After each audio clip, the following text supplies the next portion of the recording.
श्रीगणेशाय नमः। श्रीगोपीजनवल्लभाय नमः। श्रीमद्भागवत महापुराण दशम स्कंध अथ द्वाविंशोऽध्यायः।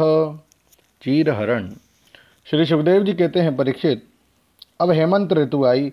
उसके पहले ही महीने में अर्थात मार्गशीर्ष में नंद बाबा की ब्रज की कुमारियाँ कात्यायनी देवी की पूजा और व्रत करने लगीं।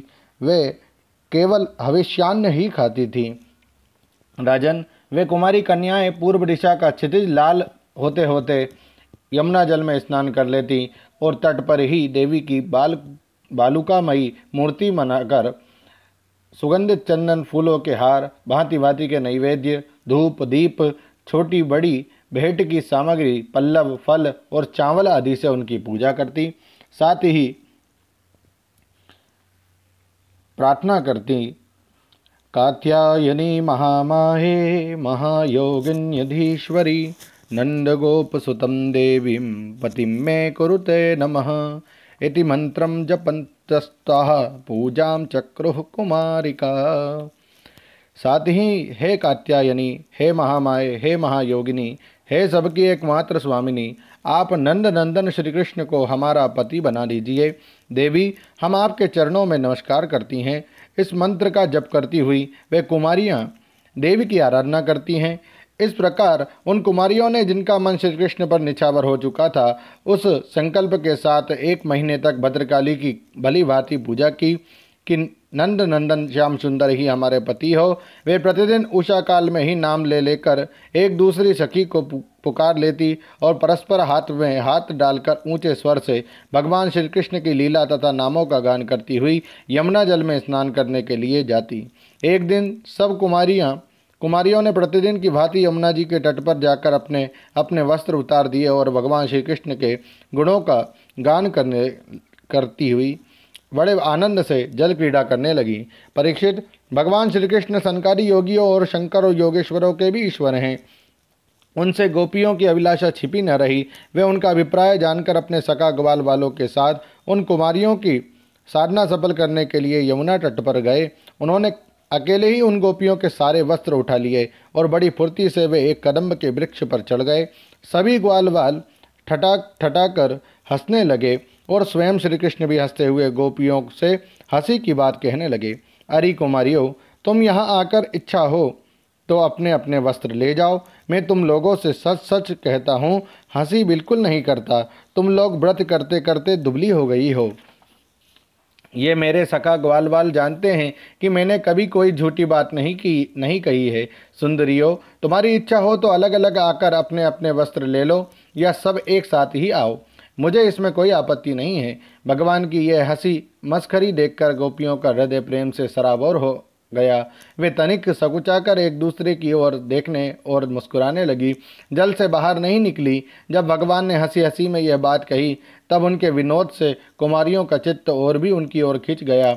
वे ठंडे पानी में कंठ तक डूबी हुई थी और उनका शरीर थर थर काँप रहा था। उन्होंने श्री कृष्ण से कहा, प्यारे श्री कृष्ण, तुम ऐसी अनीति मत करो। हम जानती हैं कि तुम नंद बाबा के लाडले लाल हो, हमारे प्यारे हो। सारे ब्रजवासी तुम्हारी सराहना करते रहते हैं। देखो, हम जाड़े के मारे ठिठुर रही हैं। तुम हमें हमारे वस्त्र दे दो। प्यारे श्याम सुंदर, हम तुम्हारी दासी है। तुम जो कुछ कहोगे उसे हम करने को तैयार है। तुम तो धर्म का मर्म भली भांति जानते हो। हमें कष्ट मत दो, हमारे वस्त्र हमें दे दो, नहीं तो हम जाकर नंद बाबा से कह देंगी। भगवान श्री कृष्ण ने कहा, कुमारियों, तुम्हारी मुस्कान पवित्रता और प्रेम से भरी है। देखो, जब तुम अपने को मेरी दासी स्वीकार करती हो और मेरी आज्ञा का पालन करना चाहती हो तो यहाँ आकर अपने अपने वस्त्र ले लो। परीक्षित, वे कुमारियाँ ठंड से ठिठुर रही थी, काँप रही थी। भगवान की ऐसी बात सुनकर वे अपने दोनों हाथों से गुप्त अंगों को छिपाकर यमुना जी से बाहर निकली। उस समय ठंड उन्हें बहुत ही सता रही थी। उनके शुद्ध भाव से भगवान बहुत ही प्रसन्न हुए।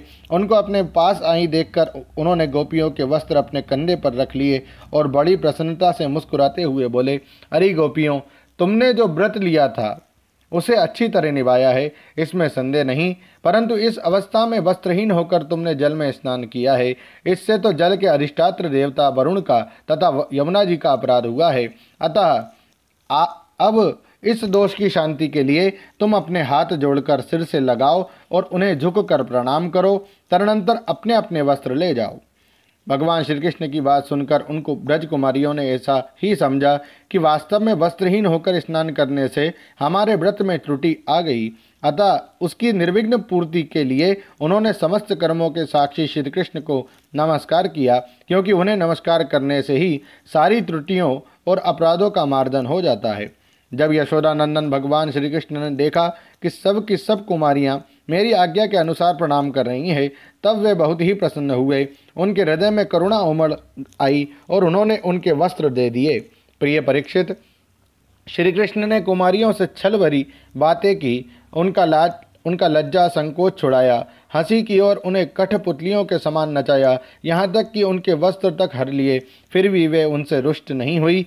उनकी इन चेष्टाओं को दोष नहीं माना, बल्कि अपने प्रियतम के संग से वे और भी प्रसन्न हुई। परीक्षित, गोपियों ने अपने अपने वस्त्र पहन लिए, परंतु श्री कृष्ण ने उनके चित्त को इस प्रकार अपने वश में कर रखा था कि वे वहां से एक पग भी ना चल सकी।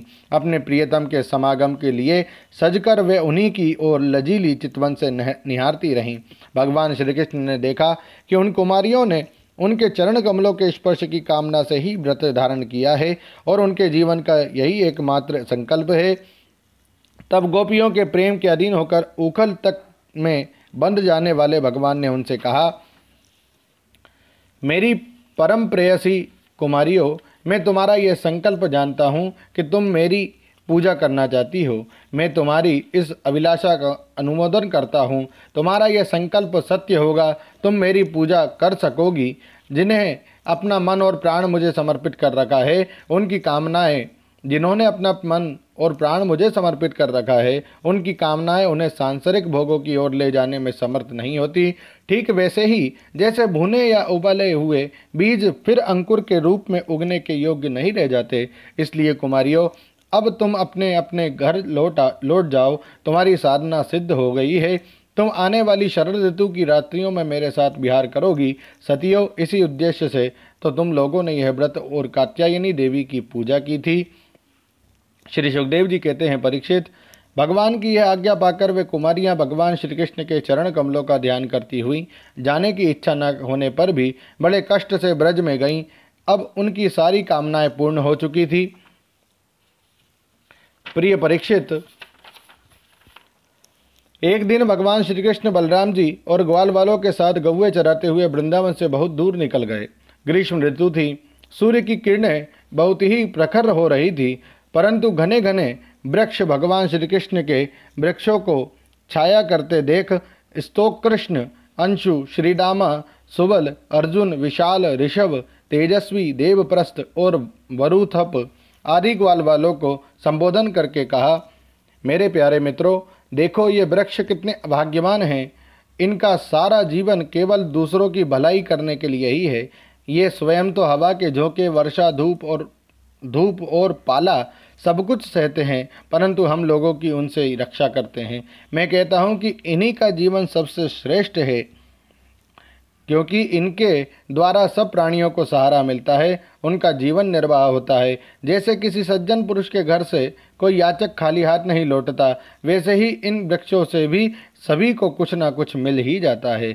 ये अपने पत्ते, फूल, फल, छाया, जड़, छाल, लकड़ी, गंध, गोंद, राख, कोयला, अंकुर और कोपलों से भी लोगों की कामना पूर्ण करते हैं। मेरे प्यारे मित्रों, संसार में प्राणी तो बहुत हैं, परंतु उनके जीवन की सफलता इतने में ही है कि जहाँ तक हो सके अपने धन से, विवेक विचार से, वाणी से और प्राणों से भी ऐसे ही कर्म किए जाए जिनसे दूसरों की भलाई हो। परीक्षित, दोनों ओर के वृक्ष नई नई कोपलों, गुच्छों, फल, फूलों और पत्तों से लद रहे थे। उनकी डालियां पृथ्वी तक झुकी हुई थी। इस प्रकार भाषण करते हुए भगवान श्री कृष्ण उन्हीं के बीच से यमुना तट पर निकल आए। राजन, यमुना जी का जल बड़ा ही मधुर, शीतल और स्वच्छ था। उन लोगों ने पहले गौओं को पिलाया और इसके बाद स्वयं भी जी भरकर स्वादु जल का पान किया। परीक्षित, जिस समय वे यमुना जल के तट पर हरे भरे उपवन में बड़ी स्वतंत्रता से अपनी गौएं चरा रहे थे, उसी समय कुछ भूखे ग्वालों ने भगवान श्री कृष्ण और बलराम जी के पास आकर यह बात कही, ओम नमो भगवते वासुदेवाय। श्रीमद्भागवते महापुराणे पारमहंस्यां संहितायां दशमस्कन्धे पूर्वार्धे गोपीवस्त्रापहारो नाम द्वाविंशोऽध्यायः। श्रीराधाकृष्णार्पणमस्तु। हरये नमः, हरये नमः, हरये नमः। जय श्री कृष्ण।